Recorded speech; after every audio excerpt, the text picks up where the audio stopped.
What's up, guys, and welcome to another episode of the Powerhouse Mentality Podcast. I'm your host. I'm Caitlin Kenna. I feel like I say that the same way every single time, and it almost sounds very robotic, but I don't know. That's just the way that I talk. Please don't judge me for the way that I talk. Thank you. And today, what I want to talk about is admitting my struggles, because let's be honest, guys, we all struggle. We all have pain, we all have hardship that we deal with, throughout life, and sometimes the storm is a little bit stronger than other times.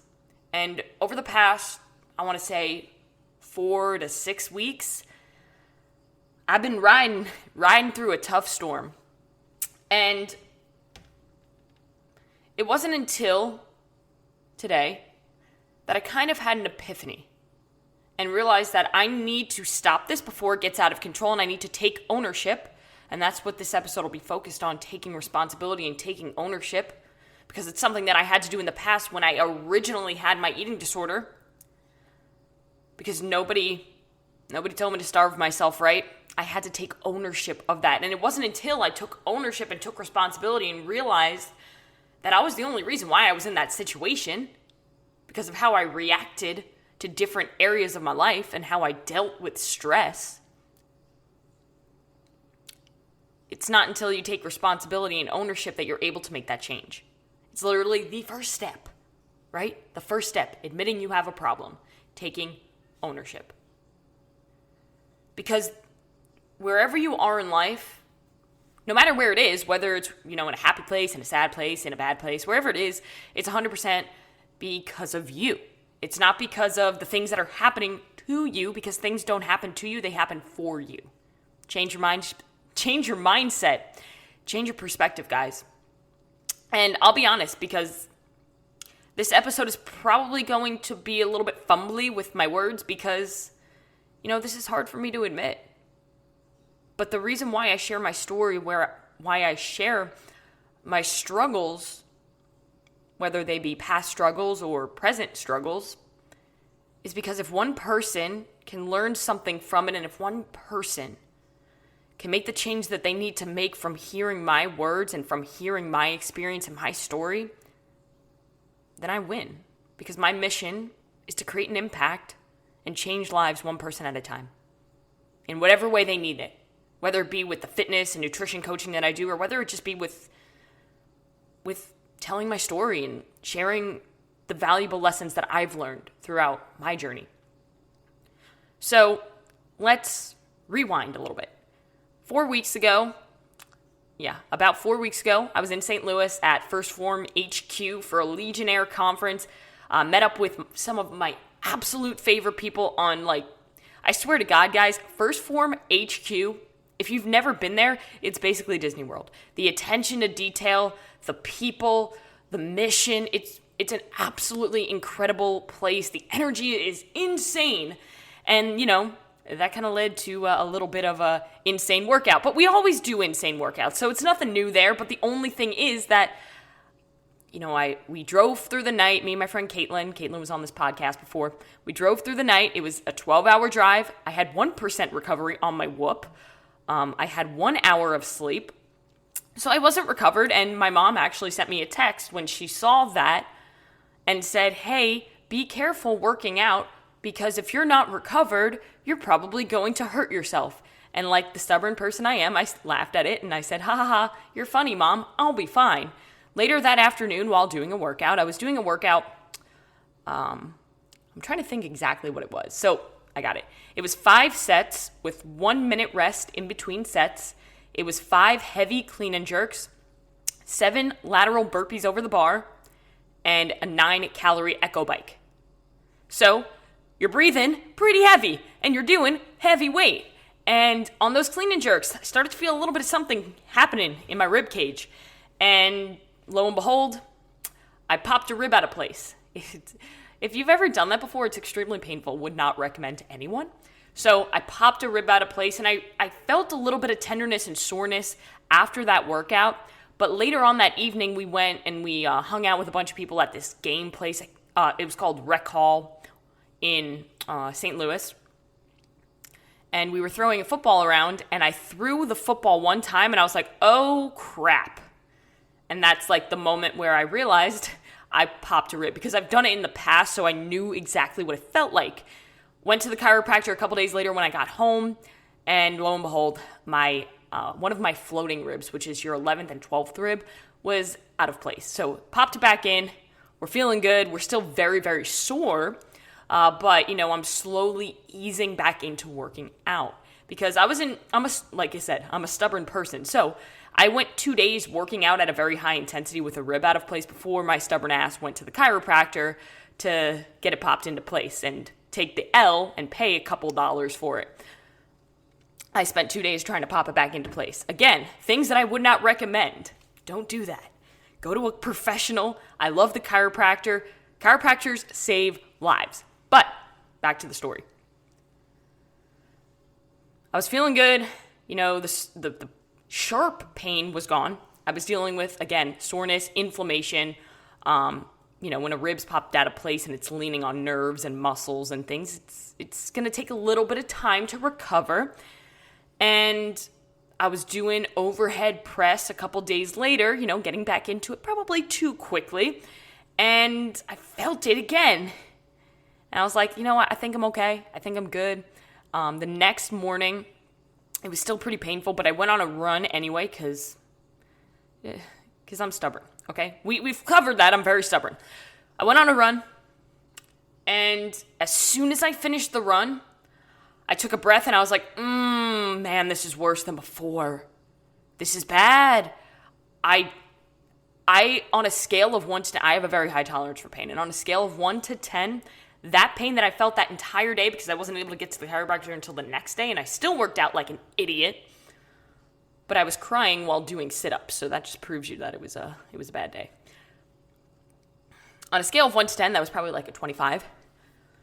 It was so uncomfortable, and the sharpness, oh gosh, I was like, this is different. I didn't know if I completely broke a rib, or if I cracked a rib, or if I tore my intercostal muscle. I didn't know what was going on, because it was worse than the last time. So I went to the chiropractor the next day, and he was like, I don't know. I mean, it doesn't really sound like a rib at this point. So he was like, we're going to try. We'll see if I adjust you a little bit. If it hurts too much, we'll stop, and we'll kind of just let it heal and then come back to it. And he started feeling around on my back, and he was like, oh, crap. Another rib is out of place. And it was not a floating rib, so the pain was more severe because it was right on my spine. My 9th rib was out of place. So, ow. He popped it back into place. Again, feels like you're getting shot. Not fun. But it takes, oh God, the relief that I felt when I stood up after taking a couple of breaths after he did that, I was like, oh, it's just sore now. And the soreness continued for about another week and a half. And fast forward, that was like this last Friday. So right now it's December 1st. It's Wednesday, December 1st. So on Friday, I was like, okay, I'm finally starting to feel good. I think I'm going to be able to hit it, and use a barbell tomorrow. Told my coach, and we were ready to go. So programmed some power cleans so that I wouldn't do anything overhead, just getting back into it. I was still training, but not at an extremely high intensity, not with heavy loads, more just, a lot of assault bike work and a lot of just core and things that I could actually handle. So I was doing power cleans. I felt amazing. They felt great. I felt, oh God, I was so excited. And I did the last rep of the entire workout. I went up in a power clean. I didn't get tight at the bottom because I rushed it. And I felt a pop in my lower back, went to the floor, and could barely walk that entire day. And then the next day, so stiff. Monday, Tuesday, so stiff. Finally starting to feel better yesterday. Today I was able to train a little bit harder than I was. It's feeling a lot better. But I say this all to paint a picture. And we'll rewind a little bit more. Over the last 8 weeks, I've had 3 autoimmune flare-ups. Now, guys, I have an IgA deficiency, so I'm lacking the hemoglobin IgA in my blood. It deals with, I'm sorry, TMI, but it deals with mucus production. So I get a lot of sinus infections, my skin gets very dry, I can get acne, exhaustion, and horrible digestion issues when I get flare-ups. So With traveling, with a lot of stress, with the injuries, I've had a couple of really pretty bad flare-ups. And the day after Thanksgiving, after having, a cookie, God forbid, my body hated me, and I had a really, really bad flare-up. So there's a lot of stress going on, on top of being a coach and trying to be there all in for my people and give them everything I have, being a girlfriend, being a puppy mom, being a human, being an athlete, trying to balance all these things and deal with all of that on top of all of these things that are being thrown in my direction. I allowed bad habits or bad thoughts or past bad thoughts to kind of tiptoe back into my mind. And I'm referring to my eating disorder. Now, while I have not completely regressed, I have taken a step backwards. I started to feel like I was losing control, and this morning I realized that I had to stop it now. Because if I didn't stop it now and didn't take ownership now, then I was going to let it get out of hand and I wasn't going to be able to stop it. And I was just going to let it take over yet again and destroy the life that I'm building. And I refuse to let that happen again. It's happened way too often in my life, and I refuse to let this fucking disorder ruin my life again. We all have something. We all have an addiction. We all have something that gets us. For me, this is it. I'm not one who takes drugs. I'm not an alcoholic. I don't drink. I don't smoke. I don't do any of that. For me, this is my drug. And this is the thing that I revert to when times get stressful. When I feel like I can't control areas of my life, I know that I can control the amount or the lack of amount that I eat. I was still tracking my macros, still hitting my protein goal, doing all those things, but, my carbs, maybe not hitting them as much as I should. My calories started to dip. And here we are. It's not the fact that I wasn't starving myself, but I was intentionally not eating enough.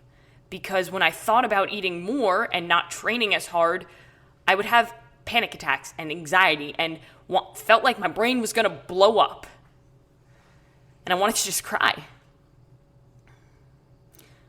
And it's so stupid when I say it out loud.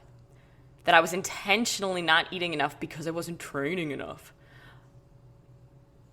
The coach in me and the nutrition certified coach, nutrition degree, all these things tell me, hey, you're an idiot. Your body actually needs this fuel to survive, not just to work out.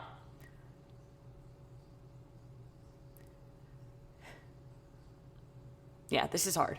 But today I decided to take control. Because in the past, like I said, I reverted to my eating disorder when I felt like my life was out of control. And like I couldn't grasp anything else, so I could control this. But mentally, I understand now that I'm in control of every area of my life all the time. I control how I react to things. I can control if I allow certain stressors to affect me more than they should. All I can do is take everything one decision at a time, one day at a time, and focus on getting 1% better every single day and understanding that no matter what's going on in the world around you, no matter how shitty life gets sometimes, and no matter how hard that storm gets and you feel like you're drowning and you can't do it anymore, I promise you, you can. When your back's up against the wall and you feel like there's a concrete slab pushing on your chest and you can't escape and there's nowhere else to go, you can keep moving forward. I promise you, it's all in your mind. All you have to do is take a step back, breathe, and figure it out. Because there's always a way. And no matter what, it will be okay. It will be okay. So I tell you this story for two reasons. One, to hold myself accountable and to put it out there. Because today, I have the power to make the change that I want to make and get back on track and not allow this disorder to take me off any further. Like I said in the last episode, when life throws you off course, when life throws you curveballs, you have two options. Freak out, let it take over, or figure it out. And I'm figuring it out right now. I'm taking control.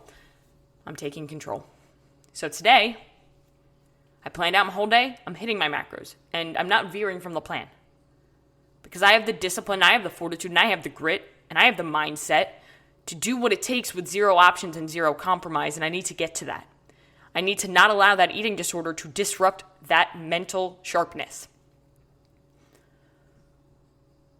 Second reason why I tell this is because I know that there are people listening right now who are struggling, whether it be with an eating disorder or whether it be with anything else, whether it be with your health. You know, maybe you really want to make that change and you really want to start getting healthier and building these habits and getting control, whether it be with your career, with your family, whatever it is. We all have things that we struggle with, addiction. We all have things. But I promise you that no matter how much you think that thing has control over you, it doesn't. You're always in control. And I tell this story to remind you and to remind myself that no matter what, you have control. So, don't wait until tomorrow. Don't wait until Monday. Don't wait until the new year. It's December 1st. Stand up today, right now, and commit to the change that you want to make because you have the power and you have the strength right now to make that change. If you need help, if you need accountability, reach out to me. I put my information in the bottom, in the bio, whatever the fuck you want to call it. I put it down there in the show notes. That's what it is. Every time, because I want you to ask me for help. I want to help you. If you need it, I'm here. In any way you need it.